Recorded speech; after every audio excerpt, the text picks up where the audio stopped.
Hello, welcome back sa aking channel. Mag-unbox tayo ngayon ng isang Wi-Fi na saksakan. Wi-Fi na saksakan. Ito siya. So ano palang gamit nito, guys?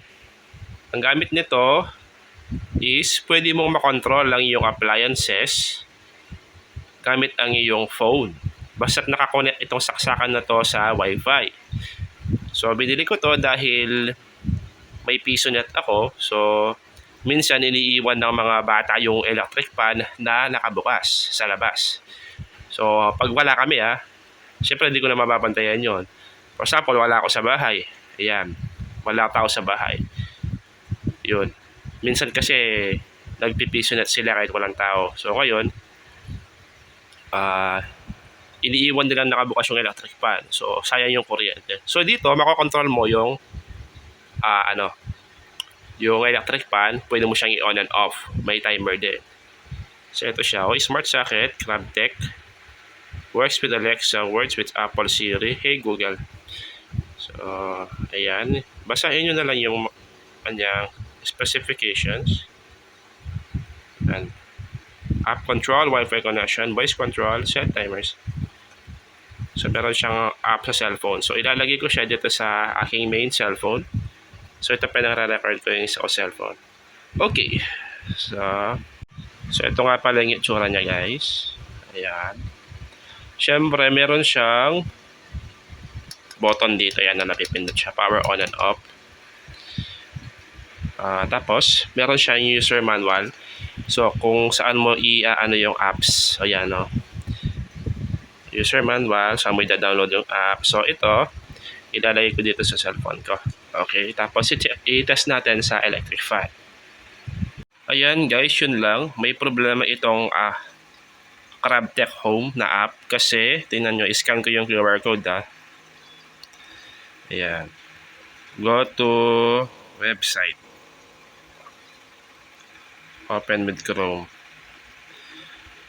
So, download mo yung yung app pero wala na siya sa Play Store. Item not found na yung Crabtech Home. So, inalis na. So, ang ginawa ko is search na lang ako ng APK file. So, ang mo doon, Crabtech Home APK. So, dinownload ko siya dito sa APK Pure. So, ewan ko lang bakit nawala na siya sa Play Store. Then, dinownload ko lang siya dito, tapos i-install ko. So, tingnan ko naman kung mag-work ito na download ko. So, guys, ito na pala yung Crabtech Home. So, itong app na to, guys, pag unang bukas mo is magsa-sign up ka muna using your Google account. Kailangan meron kang Google account. Ay, hindi naman siya. Tama. Gmail. Ngayon, magsa-send siya ng magsa-sign up ka muna sa Gmail. So, magsa-send siya ng code doon. So, hindi ko na na-video. Tapos, i-input mo yung code mo. Buksan mo yung email mo. Makikita mo yung code mo. Ilagay mo dito sa app. Tapos, gagawa ka ng password. Tapos, mapupunta ka na dito sa add device.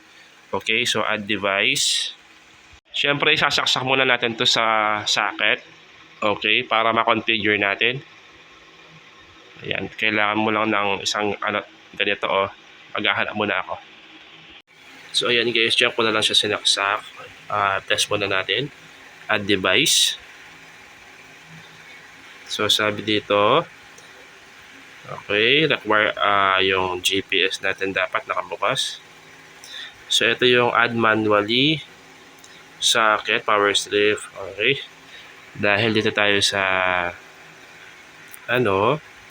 turn on dapat yung Bluetooth. Okay.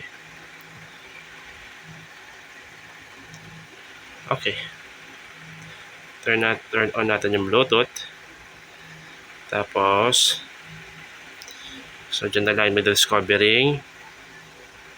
Add. So, punta muna tayo sa Wi-Fi. Siyempre yung password ng Wi-Fi. Okay, kakat ko muna. Yan, pagkatapos nyong mailagay yung Wi-Fi password nyo, ito na siya. Ayan. Smart plug added successfully. Okay, done. So, huwag kayong mag-alala guys. Yung APK na na-download natin is legit naman siya. So, yan. Meron na siyang power on and off. Okay? Subukan na natin. So, ito pala yung electric fan, for example, guys. So, ito kasing plug na to sa labas ko ilalagay. So, for testing lang. Nakasaksakan na yan. Ayan siya, oh. May electric fan. Ngayon, tingnan natin sa app kung mapapatay natin dito. Yung electric fan. Nasaan na yun?